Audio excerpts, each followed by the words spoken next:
अस्सलामुअलैकुम, आप face to face देख रहे हैं। मैं हूं मोहम्मद अकबर बाजवा और मेरे साथ एज यूजुअल लाहौर स्टूडियोज़ में ताहिर मलिक साहब मौजूद हैं। मलिक साहब, good to see you sir. Sir, आजकल जो सूरत हाल है, अभी हमने आपको जितने क्लिप्स दिखाए, इन सब के अंदर ऑडियो लीक्स का ही जिक्र है और ऑडियो लीक्स का ही मौसम चल रहा है। कभी एक ऑडियो आ जाती है, कभी दूसरी आ जाती है। अब उन ऑडियोज़ को इन्वेस्टिगेट करने के लिए एक कमीशन बनाया गया है जिसकी सरबराही करेंगे पाकिस्तान के होने वाले चीफ जस्टिस काजी फ़ाइज़ ईसा साहब, और उनके साथ इस्लामाबाद हाई कोर्ट और बलूचिस्तान हाई कोर्ट के चीफ जस्टिस उस कमीशन के अंदर होंगे। अच्छा, कमीशन का मैंडेट क्या होगा? उसने ये पता करना होगा कि ये ऑडियोज़ मनगढ़ंत हैं या फिर ओरिजिनल है, यानी कि अभी तक तो मुबैना ऑडियोज़ हैं। उसके अलावा उनके मंदरजात पे बात होगी। इस सारे मामले के ऊपर हम भी बात करेंगे कि क्या कमीशन ये भी जानने की कोशिश करेगा कि ये जो सबसे बेसिक ह्यूमन राइट्स में से एक प्राइवेसी है, उसकी जो वायलेशन हो रही है पाकिस्तान के अंदर, वो कैसे हो रही है, और क्या इसके ऊपर कमीशन कोई तफ्तीश करेगा? और अगर उस साबित होता है कि जनाब ये ओरिजिनल थी ऑडियोज़, क्या निकला इनके अंदर से, तो उसके आगे इम्प्लीकेशंस क्या होंगे लीगली स्पीकिंग। इसके अलावा एक और बड़ी अहम खबर आज आई, मीडिया पे वो फ्लैश होती रही कि चीफ जस्टिस पाकिस्तान ने आज मुलाकात की है इस्लामाबाद हाई कोर्ट के 5 जजेस के साथ, जिसमें chief justice Islamabad high court नहीं थे। और मरियम नवाज साहिबा की अभी आपने बातचीत सुनी है, वो जो बात कर रही थी वो अगेन कि आप सिविल कोर्ट्स का हाल तो देखें कि क्या हो गया हुआ, यहाँ पे इंसाफ किसी को नहीं मिलता। दोनों तरफ से गिला यही है कि इंसाफ किसी को नहीं मिलता। और साथ फिर जो डिवाइड है जजेस के अंदर, उसकी बात करेंगे। और उसके अलावा इमरान खान साहब की जो हमने आपको सुनाई एक ऑडियो मुबैना लीक हुई है, जूम कॉन्वर्सेशन थी उनकी अमरीकी कांग्रेस वुमन के साथ, जिसके अंदर वो ये कह रहे हैं कि पाकिस्तान में हम सिर्फ ये चाहते हैं कि यहाँ पर रूल ऑफ लॉ होना चाहिए, यहाँ पर किसी किस्म का कोई कानून नहीं है। At the very same time उन्होंने कहा कि आप हमारे लिए आवाज़ उठाएं because what you will say will make a lot of waves here. Pakistan में उसका बड़ा इम्पैक्ट होता है। तो एक बड़ी सिंपल सी बात मलिक साहब जो की जा रही है वो ये है कि खान साहब ने तो कहा था साइफर वाला मामला और की साजिश वाला मामला, अब अमरीकियों से क्यों वो मदद मांगना चाह रहे हैं, उनको क्यों कह रहे हैं? अब उसके दो चीज़ें उसमें हो सकती हैं। आप तो इतना अरसा अमरीका भी रहे हैं, आप वहाँ के सिस्टम को भी समझते हैं। कांग्रेसमैन जो हैं जिन्होंने लिखा है स्टेट डिपार्टमेंट को, जो साइन किए या जिनसे खान साहब बात कर रहे हैं, ये ज़रूरी तो नहीं है कि ये बाइडेन एडमिनिस्ट्रेशन का हिस्सा तो कतई नहीं होते। नहीं, अमेरिका में lobby system is totally different. वहाँ पे कांग्रेसमैन समझ लें, उनकी जो कांग्रेस है को 500 से ज़्यादा उनके लोग हैं, जिसको हम आप अपनी ज़ुबान में जिस तरह पंजाब असेंबली नहीं समझते, इस तरह सेनेटर। अमेरिका में सबसे जो पावरफुल सेनेटर है, मैं इंटरनेशनल रिलेशन की बात कर रहा हूँ, वो है जो इंटरनेशनल कमेटी उनकी होती है, वो सेनेटर बड़े पावरफुल होते हैं। मतलब वो लॉज बनाते हैं। और अमेरिका आपको पता है हर जो स्टेट है, चाहे वो बड़ी है या छोटी है, वहाँ के 2 सेनेटर उनके होते हैं। तो कॉन्स्टिट्यूशनली वहाँ पे सेनेटर की बड़ी पावर है। हाँ, दूसरी जो चीज़ है, मेरा ख्याल है कि इसमें एक चीज़ जो प्रिंसिपली एज ए पाकिस्तानी मैं कहना चाह रहा हूँ, वो ये कहना चाह रहा हूँ कि हमारे एक कल्चर में एक चीज़, मैं 2 इस पर कमेंट करना चाह रहा हूँ। हमारे कल्चर में ये कहा जाता है कि आप अपने घर का मामला घर में ही रखें। हमारे घरों में इख्तलाफात जो होते हैं, जिस तरह हम एक इदारे में काम करते हैं, हो सकता है मुझे आपसे इख्तलाफ हो, आपको मुझसे इख्तलाफ हो, तो खूबसूरत ग्रेसफुल बात यही है कि खान साहब को अपने घर का मामला घर रखना चाहिए। ये मेरा एक नेगेटिव कमेंट है। एक मेरा पॉजिटिव कमेंट है। पॉजिटिव कमेंट है कि खान साहब ने जो कहा है वो 2 करोड़ दफ़ा ये सारा कुछ उर्दू में भी कह चुके हैं। और ये दुनिया एक ग्लोबल विलेज है। एक एक लफ्ज़, मैं वो पूरी डिटेल में नहीं जाना चाह रहा, वो सारे अल्फाज खाने को सुबह दोपहर शाम, खाने से पहले, खाने के बाद, खाने के दरमियान किए हुए हैं। सारे इल्जाम जो नई बात तो उसके अंदर नई बात कोई अच्छा नहीं, उसको कनेक्ट इस चीज से किया जा रहा है कि देखें जी वो बयानिया कहां पे गया अमेरिकी साजिश वाला। हाँ, ये भी है। वो ये कनेक्ट तो उसके साथ वो करना चाह रहे हैं ना। But at the very same time एक सवाल और मुझे आपसे ये पूछना है, हिस्टोरिकली स्पीकिंग कितना फायदा होता है अमेरिका के इंटरवेंशन का पाकिस्तान के मामलात के अंदर, या कभी की है उन्होंने, या देखिए जो सच है ना, जो सच है, मैं आपको as a student of history में बताने लगूँ, सच ये है कि पाकिस्तान फौज के अमेरिका से एक खुसूसी रिलेशन रहे हैं, हमेशा रहे हैं। ये कोई नई बात नहीं है। एक मिलिट्री टू मिलिट्री रिलेशन भी होते हैं ना दुनिया में जिस तरह होते हैं। Pakistan was very close to America. और ये कहानी आपको लियाकत अली से शुरू होती है कि हमने, कई लोगों का एतराज़ है कि जनाब आप साथ वाला सोवियत यूनियन यहाँ से ताजिकिस्तान पाकिस्तान से कितना दूर था? 17 किलोमीटर। हम 17 किलोमीटर नहीं गए, हम 17,000 मील दूर वाशिंगटन चले गए हमारे वज़ीर आज़म। तो एक बहस अपनी जगह कायम है। मगर पाकिस्तान के हिस्टोरिकली कोल्ड वार हो, वॉर अगेंस्ट टेरर हो, जिहाद अफगानिस्तान हो, पाकिस्तान नेटो के बाद मोस्ट क्लोज अलाइज रहा है अमेरिका इसी को का। मैं आगे लेके आता हूं। मैं कमेंट करता जाऊँ, मगर मेरी असेसमेंट जो है, जो हमारे यार दोस्त वहाँ पे मीडिया में काम करते हैं, पाकिस्तान के अमेरिका से वो रिलेशन नहीं है, वो इम्पैक्ट नहीं है। जो किसी ज़माने में था। किसी ज़माने में तो था वो, तो साथ साथ फिर वो उसमें अब जाहिर है कि वॉर एंड टेरर वाले मामले के बाद और अफगानिस्तान की जो सूरत मुशर्रफ के बाद मैं ये नहीं कर रहा रिलेशन। मैं आपसे कुछ ये पूछना चाह रहा हूँ कि अगर हम इसी चीज़ को मान लें कि एक स्पेशल रिलेशनशिप्स अमेरिका के साथ हमेशा हमारे रहे हैं जैसे भी, और वो मिलिटरीली तो काफ़ी स्ट्रांग रहे हैं, तो इल्ज़ाम इमरान खान साहब की तरफ से था वो तो यही था कि उन्होंने कहा, और इंक्वायरी भी नहीं हुई उसकी, ना कोई उसकी जुडिशल इंक्वायरी हुई, वो जो साइफर वाला मामला था, ना किसी और तरह की इंक्वायरी हुई, और वो कहते हैं कि हाँ इनके रिलेशनशिप्स थे तो उसी की वजह से मुझे उन्होंने निकाला। नहीं, उसमें मेरा अपना ख्याल है खास साहब ने खासा उसको पॉलिटिकली यूज़ किया। मुझे अच्छी तरह याद है जो नेशनल काउंसिल के जो अपना जो कमेटी के इजलास हुए उसमें हमारे जो इदारे हैं जो दुनिया में रिकगनाइज है उनकी स्टेटमेंट्स है मुझे अच्छी तरह याद। उन्होंने कहा कि हमने आपको बता रहे हैं, हम आपको कॉन्फिडेंस से बता रहे हैं कि मुदाखलत नहीं। देखिए एक डिप्लोमेटिक लैंग्वेज के अपने अंदाज होते हैं, और कहा हम दोबारा से उसमें नहीं जाते कि वो मुदाखलत नहीं, खान साहब ने पॉलिटिकली यूज़ किया है, और हाँ के कहीं ना कहीं ज़हन में ना जुल्फ़िकार अली भुट्टो पूरा सा छुपा हुआ है। और पाकिस्तानी सियासत में ना जब आप किसी ताकतवर को ललकारते हैं, खान ने पॉलिटिकली यूज़ किया है, मुझे इस पे शक कोई नहीं। चलें बिल्कुल ठीक है। मैं आपको 7 मार्च 2019 का एक ख़त भी बताता हूँ। ये मुस्लिम लीग नवाज़ की इस वक्त जो चीफ ऑर्गेनाइजर है मरियम नवाज साहिबा, अच्छा उन्होंने लिखा था। जी, ये उन्होंने लिखा था, और excellency mister Powell Jones embassy of United States of America, वहाँ पे उन्होंने ख़त लिख के बाकायदा ये बिल्कुल इसी तरह की कुछ मंदरजात उनके ख़त के भी थे कि मेरे वालिद साहब के साथ यहाँ पे बड़ा जुल्म हुआ है, द ग्रेविटी ऑफ सिचुएशन, इस वक्त जो हालात की संगीनी है वो that compels me to use your good office, उसने मुझे मजबूर किया है कि मैं आपसे रब्ता करूँ, आप यहाँ पे कुछ करें, मोर और लेस कोई डिफरेंस नहीं है। सच अल्फाज का चुनाव मुख्तलिफ हो सकता है। ये मरियम नवाज साहिबा का ख़त जो था कि मतलब आप इसको जो है ना स्ट्रॉन्ग काउंटर यहाँ पे करें। और अच्छा मैं यूथ के लिए ये बात करता चलूँ, पाकिस्तान की फ़ोटो कापी होती है। नवाज इमरान खान ने जो अमेरिका को यूज़ किया ना, 77 में भुट्टो वाज प्राइम मिनिस्टर और बहुत पॉपुलर आदमी था। भुट्टो साहब एक जीप में बैठे और पिंडी में एक चौंक में चले गए, उन्होंने ऐसे करके कागज़ निकाले, उन्होंने कहा ये देखो ये वाइट एलिफेंट का लफ्ज़ यूज़ किया, ये वाइट एलिफेंट ने ये मुझे खत लिखा है। तो Bhutto was the first to use this tactics. Bhutto ने सीधा इल्ज़ाम लगा दिया अमेरिका पे, और फिर वो एक बड़ी और मशहूर बात है हेनरी किसिंजर के हवाले से भुट्टो की, तो उसने कहा था we will make example out of it. तो पाकिस्तान की सियासत में कहीं ना कहीं बड़ी सुपर पावर को ललकार के पॉपुलर होने की ट्रेडिशन है। भुट्टो ने भी यूज़ किया और इमरान ने भी किया। अच्छा ये बताएं कि अब आगे जो कमीशन बन रहा है जी, जस्टिस काजी फायज़ ईसा साहब उसकी सरबराही करेंगे, और ऑडियोज़ मैं आपको बता दूं सीधा जिसकी उन्होंने ये तमाम जितनी वैसे अब तक निकल के आ चुकी हैं उन सब की तहकीकात करनी है। इसके जो मुज़मिरात हैं ना वो बड़े सीरियस इम्प्लीकेशन जिसकी बहुत सीरियस हो सकती हैं। उसमें एक जज साहब की सास की, एक वकील साहब की बीवी के साथ जो ऑडियो रिकॉर्ड की गई उस पर भी बातचीत होगी, जिसको अभी मरियम नवाज साहिबा की आज प्रेस कॉन्फ्रेंस थी और आज उसका जो क्लिप अभी हम आपको दिखा रहे थे कि यहाँ पे तो सास के कहने पर फैसले होते हैं और इस तरह की ये सारी चीज़ें। तो यहाँ पे कौन इसकी जद के अंदर, मलिक साहब अगर हम बारी बारी बात कर लेते हैं, ये वाली ऑडियो जो कि अभी तक मुबैना है, अगर उसमें कहा जाता है कि यार ये ओरिजिनल है, एक सास अपनी एक फ्रेंड से बात कर रही है who happens to be wife of a lawyer, और उन दोनों की ऑडियो किसी ने रिकॉर्ड की है, वो सामने आ गई है, और जी इसकी वजह से जो है ना वो अदालती फैसलों के ऊपर असरअंदाज हुआ जा रहा है तहरीक इंसाफ की तरफ से। तो ये बीच में किसको इंप्लाई कर रही है? चीफ जस्टिस ऑफ पाकिस्तान को। नहीं, एक तो वो देखें सर्विंग चीफ अपने हमारे जज भी तो इसमें ऑनरेबल जज का नाम भी तो है ना उस वीडियो में, जस्टिस नकवी की मैं बात कर रहा हूँ, वो एक और ऑडियो, वो दूसरी वीडियो में फिर आपका साबिक वजीर आला भी इसमें आता है। मैं कहना इससे 2-3 चीज़ें साफ नज़र आ रही हैं जो समझने वाली। एक इमरान खान साहब भी इसमें आ रहे हैं। वो एक ऑडियो उस दिन की जब उधर से हाई कोर्ट गए थे सुप्रीम कोर्ट के फैसले के बाद, तो उस दिन जो रिलीज हुई ऑडियो के 9 मई वाले दिन मुसर्रत जमशेद चीमा के साथ उनकी मुबैना जो गुफ्तगू है वो। अच्छा मुझे लगता है कोई भी नहीं है तो सारे मैं जो समझता हूँ ना, मैं एज ए सिटीजन बात करने लगा। देखें ये हुकूमत सब की होती है, हुकूमत किसी एक पार्टी की नहीं होती। हुकूमत का हर काम होना चाहिए इज्तमाइयत के लिए। अगर इज्तमाइयत के लिए इस हुकूमत ने कुछ करना होता था तो वो ये था कि पाकिस्तान के सिटीज़न की प्राइवेसी उसका बुनियादी राइट है, उसका आइनी राइट है, उसका इंसानी राइट है। ये जो हर दूसरे 24 घंटे में एक वीडियो आ रही है, ये कौन बना रहा है, किधर से आ रही है, हमें कमीशन बैठाने लगे, ये तो मुझे बात समझ आनी थी। और मैंने सलूट करना था जमहूरियत को, मैंने सलूट करना था शहबाज शरीफ को कि यार आप हमारे नुमाइंदे हो।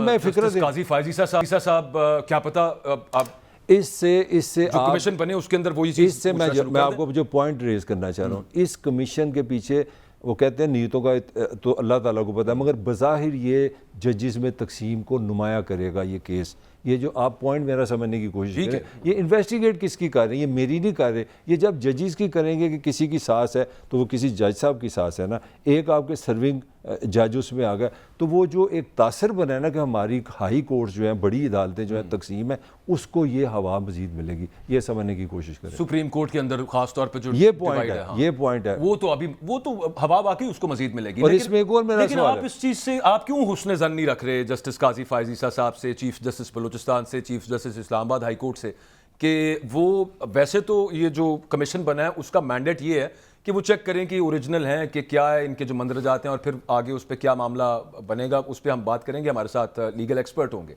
लेकिन मैं आपसे ये पूछ रहा हूँ कि ये भी तो हो सकता है कि ये करते हुए ये 3 मुअज़्ज़ज़ जज साहिबान कहें कि ये तो हम बाद में करते हैं, पहले तो यार दसो ना आइयाँ कितों ने। ये हो सकता है, ये उनका राइट है यार, जजेस है जज, वो तो जज तो कहते हैं कि वाशरूम करना में तो भी चाहिए। वो जज की जो पाकिस्तान के आइन का मुहाफ़िज़ है भी।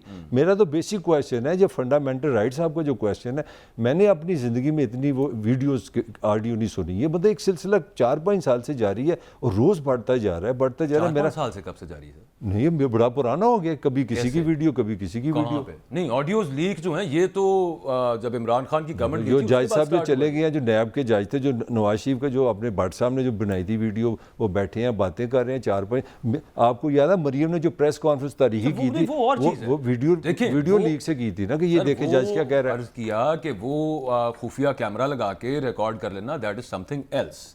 आप फोन पे किसी के साथ बात कर रहे हैं, नॉर्मल फोन लाइन पे हैं, व्हाट्सएप पे हैं, या किसी और ऐप के थ्रू बात कर रहे हैं, ये जूम की कॉन्वर्सेशन है। सर उसी में भी यही प्रॉब्लम हुआ था, मरियम ने, आपको याद होगा, वो तो कुंडी पे ही ना सर, होता हूं ना समझ देना, आप कुंडी डालना। मैं आपको बताऊं प्रॉब्लम क्या होता। मरियम ने प्रेस कॉन्फ्रेंस कर दी तो केस नहीं किया था। केस इसलिए नहीं करें, ये बताना पड़ेगा था ये आई कहाँ से है, ये बनाता कौन है। वही क्वेश्चन जो मैं आपसे कर रहा हूँ। आपने पाकिस्तान को वैसी आधा तो महंगाई से पागल कर दिया, और जो ह्यूमन प्राइवेसी का एलिमेंट था आपने वीडियो ऑडियो से, वो उसको भी साइको बना दिया पाकिस्तान। तो वज़ारत दाखिला को बुलाना चाहिए इस मेरे ख्याल में। ये असल इशू तो ये है, असल इशू तो प्राइवेसी है। देखें, ये मुल्क जो है, जो रियासत है, ये याद रखिएगा, ये पाकिस्तानियों के लिए बनी है, ये लोगों के लिए बनी है, ये शहरियों की रियासत है। यार मेरा तो जिक्र ही कहीं नहीं हो रहा। सजना है महफिल हसन तेरे लिए सजाई। ये तो मुल्क बनाया था लोगों के लिए, मेरी प्राइवेसी का भी कोई बनाओ ना कमीशन। अच्छा, इसमें से एक तो ये कि जब तक बंदियाल साहब सितंबर तक हैं, तब तक ऐसे हालात हुकूमत ने पैदा कर दिए हुए हैं कि उनको कोई काम ना करने दें, कोई फैसला आए तो उसको आपने क्या उसको कहना चाहिए, उस पर शकूक व शुबात के साया आपने उसके ऊपर जो है ना वो उसका काला कपड़ा फेंक दिया कि भाई ये बिल्कुल ठीक नहीं करते, और खुल के मरियम साहिबा बात करती हैं। अब आ जाते हैं ज़रा बंदियाल साहब की तरफ। अब ये जो सारा मामला आएगा उसमें से जो निकलेगा, मुअज़्ज़ज़ चीफ जस्टिस ऑफ पाकिस्तान। अच्छा, वैसे एक ज़िमनी सवाल मैंने आपसे पूछना, कभी आपने ये देखा था आज तक, मुझे आपको मेरे से ज़्यादा ज़ाहिर है कि काफ़ी वक्त हो गया, मुझे 14 साल हो गए हैं कम अज़ कम जर्नलिज्म में, 15वें साल है, मैंने तो आज तक मतलब इंतहाई अदब एहतराम से chief justice of Pakistan mister फला फला फला करके नाम लिया जाता था, जलसों के अंदर, टीवी प्रोग्राम्स के अंदर, प्रेस टॉक्स के अंदर।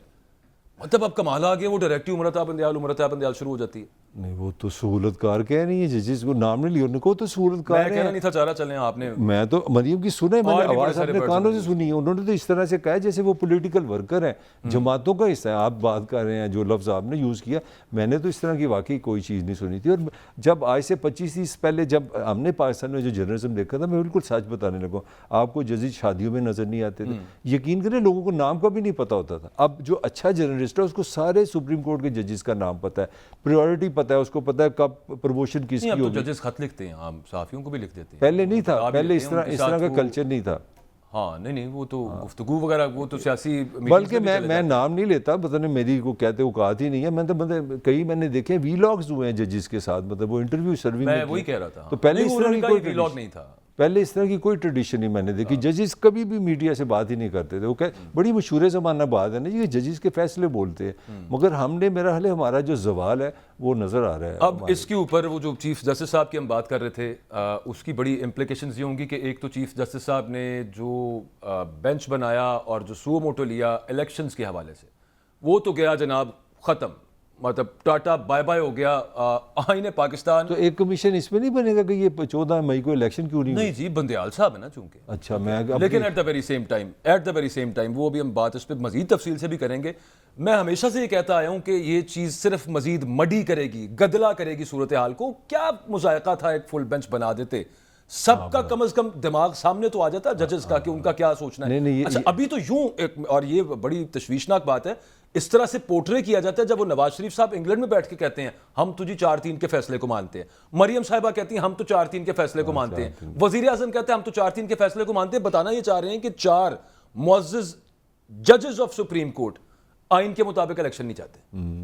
यही है ना, वो या नहीं, आपका पॉइंट ठीक है। देखें मैं असल बदकिस्मती बताऊं क्या, असल बदकिस्मती है कि जब आपकी पार्लियामेंट हो रही होगी ना, जब आपका पॉलिटिकल जो मैदान है, देखें आपकी जो पॉलिटिकल डिबेट बनती है, लड़ाई झगड़ा भी कह लें, कोई बुराई नहीं है इसमें, वो पार्लियामेंट के अंदर बनती है। मैं समझता हूँ पाकिस्तानी सियासतदानों का सबसे बड़ा जो जुल्म इन्होंने पाकिस्तान से किया ना, ये सारी सियासत को अदालत में ले गए। अदालत जो मर्जी खूबसूरत हो, देखे हम और उसके सब जिम्मेदार हैं ना, हम जजेस की पे तनकीद कर रहे हैं। मेरा क्वेश्चन ये है कि यार दुनिया की कौन सी डेमोक्रेसी है जिसकी डिस्कशन जो है पार्लियामेंट में ना। आप मुझे बताएं, जब से आप 14 साल में ना, मुझे ऑनेस्टली बताओ 5 साल में सारे टॉक शो किस चीज़ों पे हो रहे हैं, आप बताओ। इसका एक और पॉइंट भी, ये बड़ा खौफनाक, इसका एक और पॉइंट भी आपको याद है, हमारी मुलाकात हुई थी चीफ जस्टिस साबिक साकिब निसार साहब के साथ, हम सबसे पहले मिले थे। हाँ अच्छा, उन्होंने ये बात की थी, उन्होंने कहा था कि ये जो सियासी इश्यूज अदालतों में जजेस को भी नहीं लेने चाहिए क्योंकि ये गंदे कपड़े आके धोते अदालतों में हैं, गंदी अदालतें हो जाती हैं। बिल्कुल यही मेरा आर्गूमेंट है। देखिए अदालत का काम है आइन को डिफाइन करना, तशरीह करना, वो इसका हिस्सा नहीं बना। अब प्रॉब्लम ये हो गई है कि मिसाल के तौर पे 14 मई को अगर एक पार्टी जीतती है तो वो इस तरह का तासर देती है कि ये जज का मेरे लिए फैसला है। वो फैसला जीत हार का नहीं है। जज साहब ये बताना चाह रहे हैं कि पाकिस्तान के कानून के मुताबिक इलेक्शन कब होने हैं। हमने यही ट्रेजेडी है हमारी। और आप अगर कंसिस्टेंटली देखें, ख़ास तौर पर मैं समझता हूँ ये हमारी मौजूदा जो 14 जमातें हैं, 12 जमातें जितनी भी हैं, इन्होंने बहुत जुल्म किया है। इन्होंने इतना पैसिव कर दिया। और एक चीज़ मैं आपको जाते जाते बताऊँ अपने एक्सपीरियंस से, you will amaze to know, बल्कि दुख होगा, पाकिस्तान में सबसे कम असेंबली में आने वाले 2 बंदों का नाम बताओ आपको, प्राइम मिनिस्टर नवाज शरीफ और प्राइम मिनिस्टर इमरान खान। यार इनके लिए पार्लियामेंट वजूद ही कोई नहीं, 2 बंदे आए ही नहीं है। नहीं, उसमें एक तुर्रा इम्तियाज नवाज शरीफ साहब का मैं आपको बताता हूँ, वो सबसे ऊपर है। वो जो उनकी कैप में फैदर है ना, वो किसी की भी नहीं है। हुजूर उनके टेन्योर के अंदर कैबिनेट मीटिंग्स ही नहीं हुई, वो करे पे आके साइन कर देते हैं सन के चलो जी आ जाए बिस्मिल्लाह। कैबिनेट क्या होती है, हुकूमत क्या होती है, कैबिनेट होती है।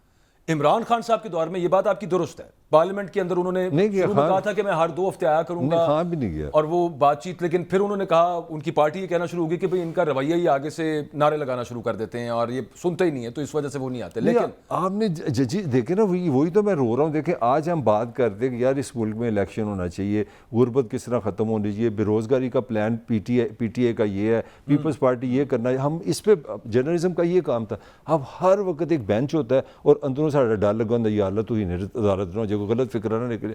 यार कहाँ कहाँ हमने पाकिस्तान को फंसा दिया। अदालतों को निकालो इस सिस्टम से, बात जाओ पार्लियामान में सारे जाओ, लड़ो जो मर्जी करो। अब देखें पार्लियामेंट में जाएं, पहले वो कहते थे जनाब हमने मैस इस्तीफे जो हैं ये हमने मंजूर नहीं करने, क्योंकि इमरान खान की टैक्टिक ये थी कि ये इकट्ठे इस्तीफे दिए जाएं तो ये पुश कर दिया जाएगा towards national assembly elections, general elections. उस वक्त स्पीकर साहब का ये कहना था कि जनाब ये एक एक की फर्दन हम बुला के तस्दीक करेंगे कि किसी प्रेशर, किसी ड्यूरस के तहत तो नहीं इस्तीफा दिया गया। तब लॉजिक और थी। और जब उन्होंने कहा कि हम पार्लियामान में वापस जाते हैं, जाके हम लीडर ऑफ अपोजिशन चेंज करें, क्योंकि लीडर ऑफ अपोजिशन की मुशावरत के साथ आईनी तौर पे बहुत सारी तकर्रियां, बहुत सारे मामला इस तरह से होते हैं। वो स्पीकर साहब ने उठा के तो सारे इस्तीफे जनाब कबूल कर लिए। अच्छा अब अदालत ने आज की स्टेटमेंट फिर आ गई है, वो कल बात हो रही थी, शक नहीं था, वो यकीन नहीं था। कल अदालत ने, लाहौर हाई कोर्ट ने कहा कि जनाब ये जो इस्तीफे हैं हम इसको, ये जो मंजूर किए हैं ये गलत किए हैं, तो ये रिवर्स हो गया सब मामला। स्टेटमेंट आ गई है, लीडर साहब के कहते हैं, जमहूरी लीडर साहब कहते हैं अदालत का क्या लेना देना। ठीक होगा। दूसरा पॉइंट रूल भी भूल गया है अदालती एहतराम। देखिए कितनी हमने इखलाकी तौर पे सियासत को कहाँ पे ले गए। सब ने कहा, ये मैंने अपनी आंखों से और कानों से सुना है कि जनाब इमरान खान को बड़ी तकलीफ है ना, तो पंजाब असेंबली तोड़े, वहाँ इलेक्शन, याद है आपको, केपी के तोड़े, और बेचारा वो तोड़ बैठा है। आप कहते लो जी ये काम है करने वाला, तुम सियासत से बाहर हो गए। तो मेरा पॉइंट है कोई पोजीशन परमानेंट है नहीं है, छोटे छोटे मुफादात हैं 12-12। लेकिन इसके बावजूद ये सारा जो मामला चला है और आगे तहरीक इंसाफ, आज फिर कुछ परवाजें आई हैं, नहीं वो तो चलती रहेंगी, वो तो चलें, वो तो होता रहेगा एक मामला। और मुद्दा ये है कि ये जो सब चल रहा है मामला, इसके बावजूद मतलब ये गलत हो रहा है और ये पहले भी होता रहा है, ये अपनी जगह पे ठीक, और सियासत खत्म नहीं होती, किसी की पार्टीज खत्म नहीं होती, but at the very same time introspection ना, कुछ अपने गिरेबान में भी झांकना कि यार कहाँ कहाँ पे where did I go wrong, where did we go wrong as a party, PTI should also think about that. मेरा तो ख्याल हाई टाइम, जज्बातियात बहुत हो गई हैं, थोड़ा सा देखें ना, अगर चले आप दूसरी पोजीशन पे लेते हैं, खान साहब अगर यही कहते, और खान साहब दोनों कंफ्यूज कर रहे थे। खान साहब ने एक पोजीशन ली थी ना कि ये मुल्क मेरा है, मैं फौज से प्यार करता हूँ, ये जगह मेरी है, तो जाके अफसोस करते, उन जगह पे जाते। मेरा पॉइंट समझ रहे हैं आप उन लोगों से अफसोस करते। अगर कोई सिपाही या कोई फौजी जख्मी हो गया तो उसको जाके गले लगाते। पाकिस्तानी प्यार करने वाले लोग हैं। खान को मुझे लगा कि खान साहब कहीं ग्रे एरिया में फंसे हुए हैं, वो पूरी तरह, अगर वो उधर भी नहीं जाते। और इसमें भी देखो अकबर, इसमें भी क्या बुराई है, अगर आप पार्टी के हेड हो, अगर आप ये कहें कि मेरी पार्टी जो है उसका ये किसी को ये इंस्ट्रक्शन नहीं थी, अगर किसी ने किया तो उसने गलत किया है, ये पाकिस्तान सबका है, ये फौज सब की है, अगर किसी ने फौज पे कोई पत्थर उठाया है या बदतमीजी की है उसको सजा मिलनी चाहिए। इसमें क्या बुराई है? पॉइंट बिफोर द ब्रेक, उसके बाद आबिद जुबैरी साहब हमारे साथ होंगे, लीगल ओपिनियन लेंगे सब चीज़ के ऊपर। लेकिन लास्ट पॉइंट उसके अंदर ये है कि जो ताहिर मलिक साहब आप बात कर रहे हैं ना कि ये जो मुसर्रत जमशेद चीमा की इमरान खान साहब के साथ मुबैना ऑडियो है, ये एग्जैक्टली ये इम्प्लिकेट करने के लिए है कि इसकी तहकीकात करे, कमीशन बताए कि ये ऑडियो ओरिजिनल है कि नहीं है, और फिर उसमें से हम कुछ अखज़ करके यार वो तो कैदी थे। नहीं, ठहरो, सब कुछ प्लान था। खान साहब तो कैदी थे, वो किस तरह फोन किस तरह आ गया उनके पास? खान साहब तो कैदी थे उस वक्त, ये फोन कहाँ से आ गया? वो कहते हैं कि ये पता नहीं, इसकी वैसे तस्दीक नहीं है, लेकिन वो एक कोर्ट रिपोर्टर कह रहे थे कि अदालत के अंदर इसके बारे में बात हुई और वहाँ पे ये था कि खान साहब को उन्होंने फ़ोन दिया कि आप बुशरा बेगम को फ़ोन करें। अच्छा, तो ये अदालत ने बाद में पूछा इस्लामाबाद हाई कोर्ट में उनसे, तो उन्होंने कहा कि उनका फ़ोन मिल नहीं था रहा, तो मैंने फिर खैर करीब पूछने के लिए सारा मामला तो मैंने मिसेज चीमा को फिर फ़ोन कर लिया, चीमा को फ़ोन कर, ये मामला। तो खान साहब ने वहाँ पे ऐसी बातें कर दी, रिकॉर्ड भी करवा दी। खान साहब जिंदाबाद है। चलें, वो सेफ तो लाइन कोई भी नहीं थी। खैर देख लेते हैं, ब्रेक से वापस आते हैं। तो ये जो कमीशन बन रहा है काजी फायजी साहब की सरबराही में, इस पर भी बात करनी है। और इसके अलावा पाकिस्तान से इस वक्त वो पूरी दुनिया में ना, वो अमेरिका वो कहते हैं कि ब्रेन ड्रेन करके अपने पास ले आता है, लेकिन पाकिस्तान से जो कुछ हल्का फुल्का बचा हुआ ना, it is taking a flight. क्यों जा रहे हैं लोग यहाँ से पाकिस्तान से? कुछ बड़ा इंटरेस्टिंग डेटा है, शेयर करेंगे आपके साथ इंशाल्लाह।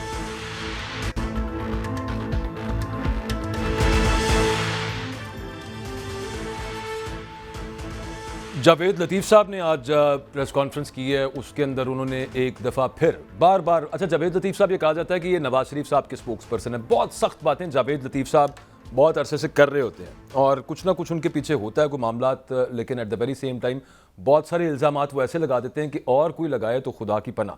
जावेद लतीफ़ साहब ने आज ये कहा है, मलिक साहब, वो कहते हैं कि इमरान खान की पुश्त पनाही की जा रही है मुख्तलिफ इदारों के अंदर, हाजिर सर्विस भी और रिटायर्ड भी। इमरान खान की जो है ना वो अभी भी बैकिंग कर रहे हैं और इसको रोकना चाहिए सब मामले को। हमारे पास उनकी स्टेटमेंट है जी, वो चलाएं जरा। पाकिस्तान के बाहर से जो कुव्वतें हैं वो पाकिस्तान के अंदर मुदाखलत कर रही हैं, मगर आज जिस तरह वो कुव्वतें खुल के सामने आ गई और पाकिस्तान के अंदर से रियासती अदारों में बैठे लोग जो उनके लिए सहूलतकारी का रोल अदा कर रहे हैं, वो अब किसी से पोशीदा रह नहीं गया। अच्छा जी, एक तो आज अगर बाहर से कुव्वतें पाकिस्तान के अंदर मुदाखलत कर रही हैं तो फिर वो पहले भी कर सकती थी, साल पहले, अगर इनके आर्गूमेंट को मान लिया जाए। मैं को अपनी बात नहीं कर रहा। दूसरा, वो जो बड़ा सीरियस वो कह रहे हैं कि जनाब पुश्त पनाही इमरान खान की, ये सिर्फ जजेस तक की है उनका इल्ज़ाम। नहीं, देखिए बड़ा सीरियस इल्ज़ाम है। वही बात आ जाती है ना कि अगर आप रियासत को, एक बेसिकली आपने ये कहा है कि आपकी रियासत में गैर मुल्की जो इन्फ्लुएंस है, रियासत देखिए आपका जो पॉलिटिशियन है, जो जमहूरियत में हुकूमतें आती हैं चली जाती हैं, वोट लेती हैं, कभी वज़ीर आज़म इमरान खान होते हैं, कभी अपना नवाज शरीफ है, कभी कोई है, रियासत परमानेंट होती है। आप रिटायर होके जाते हैं 60 साल। ये कोई छोटा सा इल्ज़ाम तो नहीं, ये कोई इल्ज़ाम कोई वो कहते हैं जीरा सब्जी वाला नहीं लगा रहे हैं। ये फेडरल मिनिस्टर है आपका, फेडरल मिनिस्टर हैं, और दूसरा ये नवाज शरीफ के एक्चुअल स्पोक्स पर्सन। मेरा वही और फिर इसके पीछे कोई ना कोई ऐसी चीज़ मलिक साहब होती है। आपने पहले भी नोट किया होगा, जावेद लतीफ़ साहब जो है ना, वो कोई ऐसी बात कर रहे थे कि कोई गेम बन रही होती है, कुछ पका जरूर रहे होते हैं, कुछ निकालना जरूर होता है। बहुत सीरियस इल्ज़ाम है ये, बहुत सीरियस इल्ज़ाम है। अब एक रियासत जो है, देखें, मतलब मैं ये नहीं कह रहा हुकूमत बड़ी कोई घटिया चीज़ है, हुकूमत आनी जानी चीज़ है, रियासत मुस्तकिल चीज़ है। अगर आप CSS करते हैं 22-23 साल की उम्र में, 60 साल तक आप रियासत के मुलाजिम हैं। अगर आपने पाकिस्तान आर्मी का यूनिफॉर्म पहन लिया तो आप रियासत है, आप परमानेंट है, पुलिस ऑफिसर परमानेंट है। तो आपने अगर ये कह दिया कि जो गैर मुल्की इन्फ्लुएंसेस रियासत के अंदर है, तो ये और कह कौन रहा है? आप हुकूमत में मेरा तो फिर आपसे शिकवा है कि भाई फिर आप रिज़ाइन कर जाएं। अगर आप इसको कंट्रोल नहीं कर सकते, ये देखिए कितनी अजीब बात है। ये ऐसी है जैसे थानेदार आके कि यार इस इलाके में चोर बड़े हो गए। ठीक बात है, सही। ये तो ऐसी है जैसे थानेदार आगे के कि हमारे इलाके में ना डाके बड़े बढ़ गए। और भाई तुम्हें रखा है, आप हुकूमत है, आप ये शिकवा करने की बजाय आप मुझे बताएं कि हमने ABCD ये गंद हमने साफ किया। वैसे आप तो ऐसे कह रहे हैं जैसे थानेदार ये नहीं कहता। जो भी है, मतलब मैं तो इलेक्शंस के मामले पे जब आपकी वजारत दाखिला जा कह रही है कि जनाब सिक्योरिटी नहीं दे सकते हम, हालात बड़े खराब है, हमारे काबू में नहीं, तो यही बात है ना कि थानेदार ही जाके कह रहे हैं ना कि पायन मैं नहीं कुछ कर सकता। तो वो अदालतें खुद मुअज़्ज़ज़ जज साहिबान के रिमार्क्स आते हैं बीच में कि जनाब हमारे पास तो इतनी इस्तेदाद नहीं, देखें इधर कितने केस लगे पड़े हैं, यहाँ पे डॉकेट्स जो हैं वो फुल हुए हुए हैं, लोगों को इंसाफ नहीं मिलता। यार देखो, हम इतने बेवकूफ़ लोग नहीं है। बॉटम लाइन बड़ी सिंपल, बड़े कम है नहीं, दरमियाने के हैं। बॉटम लाइन ये थी कि 14 को इलेक्शन नहीं होने चाहिए क्योंकि हमने हार जाना है। देखिए हम कितने जालिम लोग हैं। बात है छोटी सी, रुपये की गल है जी, 2 करोड़ की बना दी हमने, पूरा पाकिस्तान कपा दिया है। इमरान हाँ ये हो गया, इदारे हो गया, मेरा वतन, सब कुछ डाल दिया। बात एक सिंपल सी है। सिंपल सी ये थी, जो इस वक्त इस्लामाबाद बैठे हुए हैं इनको पता है वो पंजाब से जीत नहीं सकते, KP में जीत नहीं सकते, तो उन्होंने इतने मसाइल बना दिए हैं, इतने मसाइल बना दिए हैं कि मेरा हाल जो असल मसला था वो ख़त्म ही हो गया। जो आपका आइन भी चला गया, आपके 90 दिन के इलेक्शन भी चले गए, और इतना कुछ नई पेचीदगी हो गई हैं कि मैं पाकिस्तान में जो मैं देख रहा था, मैं पहले भी कह रहा हूँ यार, on the top of everything classical महंगाई, हैरान कुन महंगाई, और उसके साथ आप क्या कर रहे हैं, आप बेरोज़गारी, और उस पर आपने नया इशू क्या डाल दिया कि आपने एक दफ़ा आप देखें डेमोक्रेसी की खूबसूरती। और देखें मैं आपको सच बताने लगूँ, जो अपोजिशन होती है they are part of the government. गोरा जो है, अंग्रेज जो हमारा there are many decisions जो इसके अपने आप को मामे चाचे कहते हैं जमहूरियत के, वो कहते हैं कि opposition is a government in sitting government है, in government in the waiting, कि आप पाकिस्तान की खिदमत अपोजिशन में भी कर सकते हैं। अगर मैं समझता हूँ इमरान खान की जो अपोजिशन की, तो उसमें एक मेन चीज़ पता है क्या होती है, वो ये भी होती है ना, it's the government in the waiting but at the very same time parliament जो सेशंस में होती है वो सिर्फ बातचीत के लिए होती है। असल जो पार्लियामेंट एट वर्क होती है वो कमेटीज के अंदर होती है, जहाँ पे लॉज बनते हैं, जहाँ पे लोगों के मसाइल हल करने के लिए कुछ एक्चुअली किया जा रहा होता है। अब आप मुझे बताएं कि एक ही क्या उसको कहना चाहिए, ऑपोजिशन हो कोई ना, और एक ही पार्टी कह लेना मैं 12 पार्टियों का, बिल खुसूस साथ जो दूसरी नाम नहाद राजा, क्या नाम है उनका, राजा रियाज साहब, बहुत बड़े लीडर है वैसे उनको वो पहचानते नहीं है, लेकिन अब वो मामला ये है कि अच्छा ऐसा मददगार लीडर है जिस बेचारे को यही पता नहीं कि अगला इलेक्शन मैंने किस पार्टी से लड़ना है, कभी वो नहीं, वो उन्होंने बताया, स्टेटमेंट आई है उनकी। अच्छा, उन्होंने कहा तरीके इंसाफ मुझे टिकट भी देगी तो मैं नहीं लेना। अच्छा, बड़े हो गए फिर इलेक्शन ही लड़ेंगे तरीके इंसाफ से। उन्होंने कहा अब मुझे टिकट देंगे भी तो मैंने नहीं लेना इनका टिकट। अच्छा, नहीं वैसे वो वादे के पक्के हैं। जो मैं सवाल आपसे करना चाह रहा हूँ कि ये देखें दुनिया में होता है कि जो सियासतदान, कभी कोई ऐसा वक्त आएगा पाकिस्तान में जहाँ पे लड़ाई हो कि तरीके इंसाफ लेके आइए, प्राइमरी स्कूल की अब अपनी एक पॉलिसी लेके आई है कि हर बच्चे को सुबह नाश्ता देंगे, ये क्लास पढ़ाएंगे, उसको ट्रांसपोर्ट देंगे। अच्छा, ये आगे ये लड़ने आइए, कहते हैं कि हम साइंस भी पढ़ाएंगे। एक कह रही है पार्टी कि हम जो पाकिस्तान में इन्वेस्टिगेशन होती है, पाकिस्तान में रिसर्च नहीं, हम रिसर्च का बजट बढ़ाएंगे। एक आगे कह रहा है कि नहीं यार हम IT को तवज्जो देंगे। कोई इनकी को प्लानिंग पे लड़ाई कभी सुनी आप? कभी कोई नहीं उस पे होती है ना वो मामला। उसके ऊपर ये होता है कि एक पार्टी जो गवर्नमेंट के अंदर होती है वो अपना कोई बिल लेके आती है और बगैर सोचे समझे उसके ऊपर बहस से अलावा दूसरे मामले शुरू हो जाते हैं कि जनाब ये कर रहे हैं तो ये वो कर रहे हैं। तो ये जो पिछली गवर्नमेंट में इमरान खान की होता रहा है, वो जब उनको बिल बुलडोज करना पड़ते थे, इतने सारे ऑर्डिनेंस उनको पुश थ्रू करने की जरूरत क्या पड़ी थी? यही वजह थी ना, क्योंकि काम वहां पे भी कोई नहीं था। पहले भी यही मामले चलते थे। तो अंग्रेजी आबिद जुबैरी साहब है हमारे साथ, माहिर कानून है, उनसे रहते हैं जो हम कमीशन के हवाले से बात कर रहे थे। Thank you very much sir, आपने वक्त दिया है। सर, जो काजी फायज ईसा साहब की सरबराही में कमीशन बना है, इसका मैंडेट क्या होगा? इसकी जो फाइंडिंग्स होंगी वो आगे लीगली कितनी सो टू स्पीक यूजेबल होंगी और उनको यूज किया जा सकेगा अगेंस्ट दोज के जिनकी तहकीकात होंगी, जिनकी ऑडियोज के बारे में?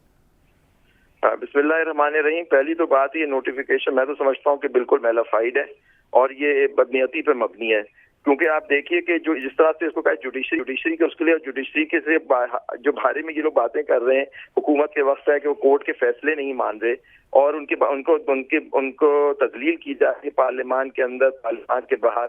इसको कौन। दूसरी बात है, अगर ऑडियो लीक्स पे इनको इंक्वायरी करनी है तो शुरू करें शहबाज शरीफ साहब से, जिनकी ऑडियो लीक आज तक उनके खिलाफ तो कोई एक्शन नहीं हुआ। जो एक उनकी ऑडियो लीक 90s में आई थी शहीद बेनजीर भुट्टो साहब की केस के फैसले को उसको असरअंदाज होने के लिए, तो वहां से शुरू करना चाहिए था ना, तो पता लगता कि ऑडियो लीक। और सबसे बड़ी इसमें जो बदनीयती पे मबनी बात है, उन्होंने ये नहीं उसमें पूछा कि पहले तो ये फैसला करें कि ऑडियो लीक्स की लीगल स्टेटस क्या है, किसने ये ऑडियो लीक्स की बनाई, किसने, कौन उनका ऑथर है, किसने इजाजत दी। क्योंकि सुप्रीम कोर्ट का फैसला है शहीद बेनजीर भुट्टो के केस में। फिर एक फेयर ट्रायल एक्ट है 2013 का कि आप किसी की टेपिंग नहीं कर सकते फोन की without the permission of A high court जज। तो ये सारी चीजें इससे शुरुआत करनी चाहिए थी। आप देखिए उसका सारा मबनी है चीफ जस्टिस और कुछ जजों को टारगेट किया गया है और कहा गया कि independence of judiciary. Independence of judiciary तो सबसे पहली बात है कि जो कोर्ट के फैसले हैं वो आप माने। मेरे ख्याल से तो ये बिल्कुल मबनी है। और ये जो, और दूसरी मोस्ट इम्पोर्टेंट, चीफ जस्टिस के बारे में उसमें बात की गई है और मुख्तलिफ जजों के बारे में, और 2 मेंबरान हाई कोर्ट के चीफ जस्टिस को अपॉइंट किया गया है जो अब बैठ के सुप्रीम कोर्ट के जजों की बात को इस तरह से देखेंगे। तो ये भी जरा देखने की बात है इसके अंदर। आपकी बात दुरुस्त है, लेकिन उसमें जजेस की बात को तो नहीं देखेंगे। सबसे पहले तो वो देखेंगे ये मन घड़त तो नहीं है, फैब्रिकेटेड तो नहीं है, या फिर ये ओरिजिनल है। मेरा ख्याल है फोरेंसिक सब वो जो मामला। लेकिन मैं एक छोटा सा सवाल, जुबैर साहब, सबसे पहले तो अंडर एक जजमेंट आई भी है अरशद मलिक जज साहब के केस में, उसमें पूरा एक सुप्रीम कोर्ट का ऑर्डर है कि ऑडियो लीक्स, अगर ऑडियो किसी की आती है तो उसको किस तरह से साबित किया जाएगा इन ए ट्रायल। ठीक है, तो ये सब चीजें उनको देखने की जरूरत पड़ेगी। तो इसमें तो इस तरह से तो कोई बात नहीं की उसमें। आप देखिए उसमें जो पॉइंट्स उसमें लिए हैं कि मैं सर सिर्फ एक चीज ये पूछना चाह रहा हूं कि ये ठीक है, मतलब जो उसके सो टू स्पीक TORs हैं उसके अंदर ये नहीं है कि वो देखें कि ये ऑडियोज लीक कैसे हुई हैं और ये अनलॉफुली रिकॉर्ड कैसे हुई हैं। लेकिन जजमेंट्स है कि ऑडियो लीक कैसे है, किसने बनाई है, कौन ऑथर है, किसने की और किसने इजाजत दी। लेकिन ये हो सकता है ना कि मुअज़्ज़ज़ काजी फायज़ ईसा साहब और साथ author has to be produce, he has to का उससे कहते कि ये भी तो हो सकता है कि वो बैठ के ये बनाई है और ये आप लीक का दबाएं कि ये सही है नहीं, फिर तो बात बनती कमीशन की। और तो फिर लेकिन ऑथर और जिसने बनाई उसके बारे में कोई शुरू कर दें इंक्वायरी। अब वो अपने ओन पे हो, हम ये उनसे उम्मीद शायद रख सकते हैं कि नहीं रख सकते, हमें क्या जरूरत है इतना। उम्मीद पे तो कायम दुनिया कायम है, लेकिन पॉइंट इज दैट कि यहाँ तो TORs है ना, कमीशन का एक दायरा इख्तियार अंडर द 2017 के इंक्वायरी एक्ट के तहत ही है ना। उनको जो TORs दिए हैं वो उसी में उनको देखना है, तो वो देखेंगे। अब तो सबसे इंपॉर्टेंट चीज थी कि ये पहले ऑडियो के ऑथर कौन है, ऑडियो किसने लीक की, या और ये किसने बनाई, किसकी इजाजत थी, कौन सा कानून वायलेट हुआ, ये सबसे पहले देखी जाती। फिर उसमें बात होती कि ये ऑडियो सही है नहीं, फिर आते कि जी ये बात सही हुई है नहीं हुई है। तीसरी बात है फिर इसको किसी कोर्ट ऑफ लॉ में साबित होना चाहिए, जो क्रॉस एग्जामिनेशन सारी चीजें होनी चाहिए इस तरह से। अच्छा जुबैरी साहब, आपने कहा कि आप शुरू में आपने कहा कि ये बदनीति पे लगता है ये कमीशन बना। मेरा सवाल ये है कि जो ऑनरेबल जजेस जिनका नाम है, जिन पे इल्ज़ाम लगा है, तो क्या वो कह सकते हैं हम इस कमीशन को मानते नहीं हैं, ये पेश ही नहीं होते या इससे हम तावन नहीं करते? Is it possible? बिल्कुल मुझे नहीं मालूम, मैं उनके लिए तो नहीं बोल सकता, ये उन जजों पे उन पे है कि वो आए या नहीं आए। दूसरी बात है, आप देखिए मेन इस पे टारगेट आप कौन हो रहा है, आप देखिए जजेस और चीफ जस्टिस साहब, इसके अंदर साफ लिखा हुआ है चीजें इस तरह से। तो ये सब देखने की बात है। और मुझे उम्मीद है क्योंकि इतने जजेस उसमें जो नॉमिनेट किए गए हैं वो खुद रूल ऑफ लॉ और सुप्रीमेसी ऑफ कॉन्स्टिट्यूशन में यकीन रखने वाले जजेस हैं कि वो खुद ही देखेंगे कि इसके अंदर जो नुक्स है इस नोटिफिकेशन में। एग्जैक्टली सर, मैं भी ये पूछना चाह रहा था कि let's speak about the head of the commission Qazi Faez Isa साहब, उनको ये सब चीजें पता हैं जो आप बता रहे हैं, पता होंगी यकीनी तौर पे, तो ये भी तो पॉसिबल है कि वो रिक्यूज कर दें या फिर वो कहें कि भजन TOR चेंज करें। मैंने तो पहले ये एक जो नुक्ता है ना, ये कानूनी सबसे अहम ये है कि पहले ये पता किया जाए कि आ कहां से रही है, तो लिहाजा वो TOR चेंज करें फिर बैठूंगा। हो सकता है 98 सुप्रीम कोर्ट में रिपोर्टेड है, और आपको याद होगा one of the ground for dismissal of the government of शहीद Benazir Bhutto was this tapping कि यू हैड अनऑथराइज्डली टेप किए थे। उस पे पूरी एक जजमेंट आई हुई ऑनरेबल सुप्रीम कोर्ट की लार्जर बेंच की, और उसके बाद एक फेयर ट्रायल एक्ट आ गया 2013। तो I am sure justice Faez Isa बड़े फेयर और हमारे टॉप जज हैं, फ्यूचर चीफ जस्टिस है पाकिस्तान के इंशाल्लाह, वो सब ये बातें देखेंगे कि क्या हो रहा है, कि जिस तरह से ये जो गवर्नमेंट है वो जुडिशरी के साथ जो खिलवाड़ हो रहा है उसको मद्देनजर रखते हुए वो आई एम श्योर ये बाकी ऑनरेबल जजेस भी चीफ जस्टिस हैं और बहुत आला चीफ जजेस हैं, तो वो भी देखेंगे आई एम श्योर ये बातें। अच्छा जुबैरी साहब, आपने ये थोड़ी सी बात की थी, मैं इसकी मजीद वजाहत चाह रहा हूँ। क्या हुकूमत के पास ये अथॉरिटी है किसी भी जज का नाम बता दे क्या उस पर ये इल्ज़ाम है, फलां ऑनरेबल जज पे ये इल्ज़ाम है, ये इल्ज़ाम है, और कमीशन मैं तो कहता हूं कि अगर जज के ऊपर कोई प्रोसीडिंग्स होनी चाहिए तो आर्टिकल 209 है आप देखिए एक जज जरा साहब वजाहत हैं, उनपे कर तो दीजिएगा उसकी। जी, तो उसके अगर किसी जज पे कोई इल्जाम है तो उसका तरीकाकार उनके खिलाफ कार्रवाई का आईन में मुरतब हुआ हुआ है 209, तो वो इन्वोक करना चाहिए किसी जज के खिलाफ अगर आप समझते हैं कि उन्होंने कोई मिसकॉन्डक्ट किया है या क्या, तो आईन कहता है। तो आप ये कमीशन करके आप उस आईनी ये भी देखना होगा कि या ये कमीशन जो ये बना है इन चीजों के लिए क्या ये इन वायलेशन ऑफ आर्टिकल 209 है भी या नहीं। अच्छा जुबैरी साहब, आप समझते हैं इस तरह के कमीशन से वकला बरादरी कह लें या जजेस जो हैं या ऑनरेबल सुप्रीम कोर्ट है उसमें वो तकसीम का तासर बढ़ेगा? मैं तो नहीं समझता, क्योंकि देखिए जजेस जो हैं वकला भी हैं, देखें तकसीम हर पे पॉइंट ऑफ व्यूज तो होते हैं, लेकिन वकला एक चीज पे बिल्कुल मुतहद है, rule of law, supremacy of the constitution पे, उसमें कोई नहीं है। ठीक है, उसके इंटरप्रिटेशन में आप फर्क हो सकता है, बेंचेस के उस पर आप बात कर सकते हैं, लेकिन तकसीम का जो तासुर दिया जाता है, मैं नहीं समझता कि तकसीम इस तरह से जिस तरह से मीडिया में या सोशल मीडिया में दिखाई जाती है कि तकसीम है। ये जजेस हैं, सब उनमें आपस में डिफरेंसेस जरूर होते हैं बेंच वगैरह के उसके लिहाज से, लेकिन और उनके पॉइंट व्यू, और ये अच्छी बात होती है जुडिशरी में कि जी आप एक और पॉइंट ऑफ व्यू है, आप उसमें कहें कि जी मेरा ये पॉइंट, मैं आपके पॉइंट से नहीं एग्री करता, लेकिन ये तकसीम उस तरह की जिस तरह की आप बात कर रहे हैं वो नहीं, बेंच के अंदर डिफरेंसेस जरूर हो सकते हैं पॉइंट ऑफ लॉ के ऊपर। मगर जुबैरी साहब, आपने कहा रूल ऑफ लॉ पे सारे इकट्ठे हैं, कॉन्स्टिट्यूशन पे सारे इकट्ठे हैं, एक मुल्क है पाकिस्तान, वहाँ पे 14 मई को इलेक्शन होने थे, तो वो तो नहीं हुए। मैं आपसे यही तो कह रहा हूँ, ये सारा देखिए 14 मई के इलेक्शन तो देखिए आइन तो किसने वायलेट कर दिया, कोर्ट के तो फैसले हैं, उनको मान नहीं रहे, तो इलेक्शन हो नहीं रहे। गवर्नमेंट जो दो गवर्नमेंट्स है प्रोविंसेस की, वो इन अकॉर्डेंस विद कॉन्स्टिट्यूशन है नहीं, केयर टेकर गवर्नमेंट्स है, लेकिन वो एक्ट कर रही है एज प्रोविंशियल गवर्नमेंट्स है। इलेक्शन कमीशन इलेक्शन नहीं करा रहा, गवर्नमेंट इलेक्शन नहीं करा रही, और वो सारी बात बैकग्राउंड में चली गई। अब ये नोटिफिकेशन निकालना पर ट्यूसडे को शायद वो केस लगा हुआ है, उसी से पहले कुछ होता है, पहले एक धरना हो गया in violation of article section 144 article 245, और ये देखें तो ठीक है, आपकी बात बिल्कुल दुरुस्त है। ये सब क्या उसको कहना चाहिए, जो नुक्ते होने चाहिए थे यहाँ पे कानून के मुताबिक, वो ठीक है, लेकिन मैं फिर again I will come back to the first question, just in case फर्ज कर लेते हैं कि द फर्स्ट क्वेश्चन वाज कि अगर इसी के साथ आगे बढ़ने का फैसला करते हैं ये मोअज़्ज़ज़ जज साहिबान और ये कमीशन, और उनकी जो फाइंडिंग्स होंगी वो कहाँ पे वो कितना इम्प्लीकेट कर सकती हैं किसी शख्स को लीगली? देखिए वो तो अपनी ओपिनियन देंगे ना, अगर वो इस नतीजे पे पहुंचते हैं सारी, अगर वो इंसाफ और फैसले के साथ करते हैं कि जी ये सही है गलत है, ये ऑडियो लीक्स हो सकती है। मैं तो समझता हूँ इन view of the judgements of the high court and supreme court और मुख्तलिफ लॉज के, ये कमीशन ऑडियो लीक्स पे सबसे पहले ये जुरिसडिक्शन का पॉइंट डिसाइड बगैर करे आगे बढ़ ही नहीं सकता। मेरा ये पॉइंट ऑफ व्यू है। चैलेंज भी हो सकता है जुबैरी साहब? बिल्कुल चैलेंज हो सकता है, क्योंकि हर इंसान का राइट है, कोई चीज अनकॉन्स्टिट्यूशनल इलीगल हो रही है, कोई भी चैलेंज कर सकता है उसको इन कोर्ट ऑफ लॉ। तो सर इस टीओआर में ये चीज शामिल तो नहीं ना, कमीशन को सजा तो नहीं ना दे सकता, ये गिल्टी करार तो नहीं ना दे सकता, ये फाइंडिंग करेगा सिर्फ काम से रिपोर्ट देना होता है जी, सिर्फ फाइंडिंग काम से हुकूमत को, वो भी हुकूमत वक्त को रिपोर्ट देना होता है जी। अच्छा, तो वो एक्शन हुकूमत उस पर ले सकती है, कमीशन सिर्फ हुकूमत उस पर फिर देखेगी कि जी क्या होता है, जो नॉर्मल इंक्वायरी का प्रोसीजर होता है उसके अंदर जो आप वो उसमें प्रोवाइडेड है 2017 के एक्ट में, आप देख लीजिए उसके अंदर के, उसके बाद वो एक्शन क्या रिकमेंड करते हैं। एक नॉर्मल कमीशन बनता है, वो अपनी रिकमेंडेशंस देता है, हुकूमत उसे एक्सेप्ट करती है, नहीं करती है तो उस पर किस तरह से आगे जाएगी। अच्छा, एक्सेप्ट कर भी लिए तो एक जुडिशियल कमीशन बना था जुबैरी साहब मॉडल टाउन के वाकये के ऊपर, जस्टिस अली बाकर नजफी साहब ने उसकी सरबराही की थी, उसकी जो फाइंडिंग सामने आई थी उस वक्त हमने सुना था कि ये फाइंडिंग्स जो है ना ये बाइंडिंग है इन्वेस्टिगेशन के प्रोसेस के अंदर और जो एक प्रोसिक्यूशन का प्रोसेस है उसके अंदर, और दूसरा इसको एज एविडेंस पेश भी नहीं किया जा सकता। जी बिल्कुल सही किया था, ये एक रिपोर्ट होती है जिसमें गवर्नमेंट अपने आके फर्दर एक्शन डिसाइड कर सकती है कि उसको मद्देनजर रख के क्या कर सकते हैं। बिल्कुल आपने सही कहा था। और मॉडल टाउन का देखिए आज तक इतने लोग शहीद हो गए, आज तक उनकी कोई उसका हतमी फैसला ही नहीं हुआ कि उनके कातिल कौन थे।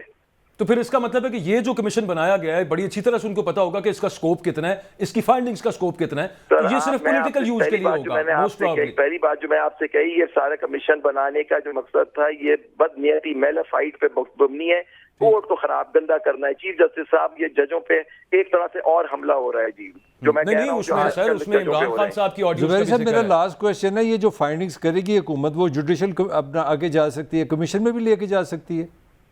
कौन से सॉरी उस पे देखिए, उस पे कमीशन में कंप्लेंट कर सकते हैं, लेकिन अजीब सी बात होगी कि जुडिशियल कमीशन जो जुडिशियल काउंसिल होती है उसके अंदर अगर जाएगा उसके एक मेंबर तो खुद जस्टिस फाइसा होंगे हैं, मतलब सीनियर जज हैं वो। बिल्कुल हैं। और चीफ जस्टिस साहब भी हैं, उसको हेड कर रहे हैं। जी वो भी हेड करते हैं, लेकिन फर्स्ट आप अगर उनके खिलाफ कोई रेफरेंस हो वो तो नहीं मेंबर हो सकते, लेकिन अगर ये वहां जाएगा और कमीशन बना हुआ है जस्टिस फाइज ईसा का, तो आप देखिए उनको वैसे ही जुडिशियल काउंसिल से एक तरह से वो उससे अलग हो गए इस कमीशन बनने के बाद।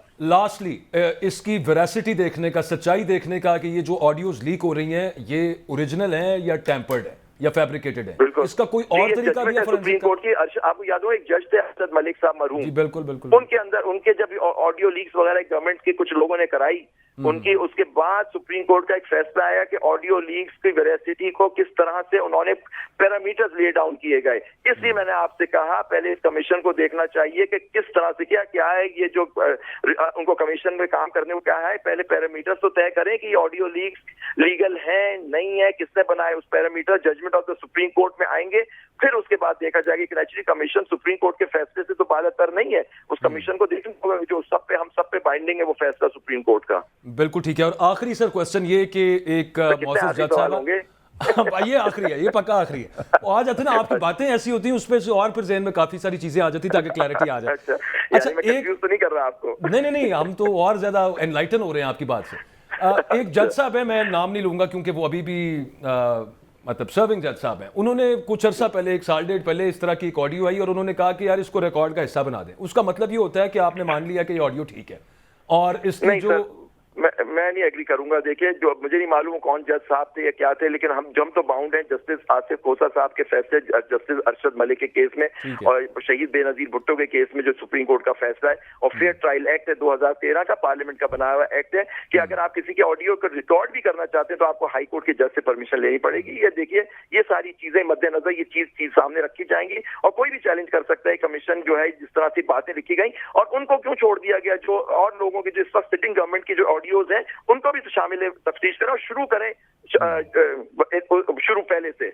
बिल्कुल ठीक है। मेलाफाइडी तो नजर आ रहा है। सुप्रीम कोर्ट बार एसोसिएशन इस पे क्या एक्शन ले या रिएक्शन क्या होगा वो सर वो तो हम देखेंगे ना जी, अब इसमें क्या होता है आगे, फिर उसके हिसाब से हम फैसला करेंगे। अब उसको हम अभी तो हम देख रहे हैं, रिव्यू कर रहे हैं इस लॉ को कि इसमें क्या डेवलपमेंट्स होती हैं जी। Thank you very much. देखेंगे कि कमीशन क्या है और उसके बाद नेचुरली जो लीगल कोर्स होगा हम इंशाल्लाह इन अकॉर्डिंग टू लॉ वो करेंगे जी।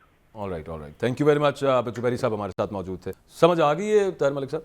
नहीं, उन्होंने तो बेसिकली समझने से मामला ये है कि एक तो वो सारी चीज़ें जो बड़ी क्लियरली उन्होंने बयान किया, हमारे ज़हन में भी उसी तरह के सवालात थे, लेकिन अल्टीमेटली ना निकलना मतलब इसकी लीगल वैल्यू जो भी इसकी फाइंडिंग्स होंगी वो किसी के खिलाफ एज एविडेंस उस तरह यूज़ नहीं हो रही, लेकिन जो प्रेस कॉन्फ्रेंसेस के अंदर उनका इस्तेमाल होगा वो बड़ा कमाल होगा। नहीं, एक तो दो चीज़ें मुझे समझ आई खुद उन्होंने कहा नीयत के हवाले से। एक तो एक प्रेशर टैक्टिक्स है, देखें ना आप जो सर्विंग ऑनरेबल जजेस हैं, जब आप किसी कमीशन में चले गए वो खुद कह रहे हैं ये फाइंडिंग है, ये कोई डिसीजन नहीं। बिल्कुल बिल्कुल। तो मेरा ख्याल है एक तो देख रहे तकसीम जो मैंने भी शुरू में उनसे सवाल किया, उन्होंने एग्री किया कि इससे दो तासर बनेंगे कि जी एक प्रेशर है, जजेस पे प्रेशर है, मतलब उनके वैसे नहीं। दिलचस्प बात यह है कि आपने उन्हें जो जजेस में तकसीम की बात की है ना उससे उन्होंने इनकार किया। उन्होंने कहा कि लीगल ओपिनियंस के ऊपर तो डिफरेंस हो सकता है लेकिन इस तरह का नहीं है कि उनका कोई वर्किंग रिलेशनशिप आपस में खराब है, जो कि इट्स नॉट ट्रू। चलें अल्लाह करे, अच्छी बात है। हम कोई खुश तो नहीं है तकसीम से, हम अगर वो यूनाइटेड है तो बड़ी काबिल नहीं, अल्लाह माफ़ करें, हमने खुश क्यों होना है, लेकिन ये हमेशा से होता है। सुप्रीम कोर्ट के जस्टिस सज्जाद अली शाह के बेंच के अंदर बहुत बड़ी तकसीम थी इफ्तिखार चौधरी साहब के दौर। इसीलिए जो आपने शुरू में हमारा खुद जान के वो तकसीम पैदा करती है, इसीलिए जो आर्गूमेंट शुरू थे कि काश के ये वो अगर शुरू में फुल बेंच बन जाता तो फिर गुंजाइश ही खत्म हो जानी थी ना। जब आप देखें सुप्रीम कोर्ट का हर जज सुप्रीम है, हर जज ऑनरेबल है, तो वो कोई आउटसाइडर नहीं, अगर सारे बैठ जाते 15 या जितने भी थे तो पता नहीं कि वैसे मैं उससे भी थोड़ा एक स्टेप पीछे ड्रिफ्ट ना होती। मैं उससे भी थोड़ा एक बैक स्टेप लेता हूँ। फुल बेंच भी ना बनता, लाहौर हाई कोर्ट का जो लाहौर हाई कोर्ट ने उठाया हुआ था ना मामला, के डेट किसने देनी है, गवर्नर ने देनी है कि कब देनी है, वो जो उसके साइन मैंने नहीं किया, सिलसिला 3 दिन उसमें रह गए थे मलिक साहब। 3 दिन उसके अंदर सिर्फ रह गए थे कि लाहौर हाई कोर्ट उस पर बता देती। दिन गुजर रहे थे, बिल्कुल ठीक है, अभी भी तो गुजर गए ना, और गुजर ही गए हैं सारे के सारे। उस वक्त ये होना था कि 3 दिन आप वेट कर लेते, तो जिन जजेस ने अपना डिसेंट नोट लिखा सुप्रीम कोर्ट के इस बेंच के अंदर कि ये उन्होंने क्या डिसेंट नोट लिखा, उन्होंने ये नहीं कहा कि इलेक्शंस नहीं होने चाहिए इनके मुताबिक, उन्होंने कहा लाहौर हाई कोर्ट डिसाइड कर रहा था उसको करने दे। तो यहाँ पे चीफ जस्टिस साहब को मुझे जसारत करने दे, वही बात है, ये जान के, मैं नहीं कहूँगा जान के हुआ, मेलाफाइडी नहीं था, लेकिन ये डिससर्विस ही हुई। ये लॉ का मसला नहीं था, ये लॉ का मसला नहीं था, ये मसला था टैक्टिक्स थे, इलेक्शन नहीं करवाने थे। उसके लिए आपने जो भी तरीके इस्तेमाल किए, अंडर दी सिस्टम कह लें, आपको मैन्यूवरिंग करनी आती थी, निज़ाम को किस तरह प्ले करना है। लॉ में तो मेरा जिस तरह मैं तो क्या बात कर रहे हैं, इसमें तो गुंजाइश ही नहीं, बात क्या कर रहे हैं, 90 दिन में इलेक्शन थे, सीधी सीधी बात है। बिल्कुल ठीक है, आपकी बात की ट्रांसलेशन करूं, आप बात क्या कर रहे हैं? आप बात ये कर रहे हैं कि ये जो सो मोटो लिया गया ना, ये सारा उस प्लान का हिस्सा था कि किसी तरह से मामले को आगे थोड़ा चलते हैं, कॉम्प्लिकेट किया जाए कि इलेक्शंस ना हो। कोई साढ़े तो सो मोटो ना हो जाए, वो मैं बात कर रहा हूँ। मैं आज देख लास्ट चीज हमने डिस्कस करनी थी, 2 मिनट रह गए। हाँ, वो 2 मिनट में मैं जो चीज़ देख रहा था, इतनी तकलीफ दे चीज़ है। एक चीज़ मैं आपको खबर दूं कि पंजाब में 3 करोड़ जो लोग हैं ना, वो अनएम्प्लॉयड है। उसमें खबर क्या है, अनएम्प्लॉयड सबसे ज़्यादा वो हैं जो पढ़े लिखे हैं। और पढ़े लिखे में आपको खबर दूं, जो ऑयल्स हैं, यहाँ पे टेस्ट हैं जो इंग्लिश लेते हैं इंग्लैंड जाने के लिए, एक तो उसके ना 40,000 रुपये वैसे हैं टेस्ट देना। अगर आपने यूके जाना है तो 45,000, और ये पाकिस्तान से पैसा ना US डॉलर में जाएगा या पाउंड्स में जाएगा। फिर एक टेस्ट है आपका ऑक्सफोर्ड इंग्लिश टेस्ट, उसके लिए आपने 110 पाउंड्स देने हैं जो 50,000 से ज़्यादा। फिर आपका एक टॉफल है, test as English as test of English as foreign language, United States के लिए, इसके $205 जो खबर मैं आपको देने लगा। ये जो ऑयल्स वाला टेस्ट है ना इंग्लैंड वाला, पाकिस्तान में महीने में एक दफ़ा होता था 3 जगह पे। अब कितनी जगह पे हो रहा है? 18 जगह पे, 18 जगह पे, और डेली हो रहा है। आप इससे अंदाज़ा लगाएं कि कितना पाकिस्तानी सिर्फ गोरा साहब को ये बताना चाह रहा है कि भाजी मैं अंग्रेजी आती है, मैंने वीज़ा एप्लीकेशन ले लो मेरी। यानी कि मैं ये नहीं कह रहा वो जा रहा है वहाँ पर जाके नौकरी भी नहीं, वहाँ पर जाके पढ़ने के लिए, लेकिन मैं पाकिस्तान से निकलना चाह रहा हूं। सेवली 6 बिलियन जो है ना पाक रुपीज़ में, उससे ज़्यादा ये हमारा फॉरेन रिजर्व जा रहा है। ये वो मुल्क मैं आपको बता रहा हूँ जो अभी मैं AO लेवल की बात नहीं कर रहा। अच्छा, AO लेवल की हमारी ट्रेजिडी देखें, 75 साल में हम एक अपने बच्चे का इम्तहान लेने का क्रेडिबल सिस्टम नहीं बना सके। हम गोरा साहब को जिनसे आज़ादी लिए 75 साल हो गए, 75 साल बाद उनके पेपर लेके भेज देंगे। यार उनका क्या कसूर है मलिक साहब? जो हालात हैं आपके मुल्क के, यहाँ पे कोई रहना चाह रहा है, यहाँ पे खाने पीने को लाले पड़े हुए हैं, बिजली के बिल किस तरह से देने हैं, लॉ एंड ऑर्डर आप देखते रहे, भेजते क्या जा रहे हो? इसको ठीक करें ना पहले, फिर आप उनसे यार एक इम्तहान होता था महीने में एक दफा। बात दुरुस्त है, मैं सिर्फ डेली हो रहा है, डेली हो रहा है। एक 3 शहरों में अब हो गया 18 शहरों। काफी सारा डेटा और भी है, लेकिन चूंकि आज वो जो गुफ्तगू हम पहले कर रहे थे वो टाइम जरा ज्यादा चला गया, प्रोग्राम का वक्त खत्म हो गया, तो will try to cover it some other day also. आज के प्रोग्राम पे फीडबैक दीजिएगा। अल्लाह हाफिज़।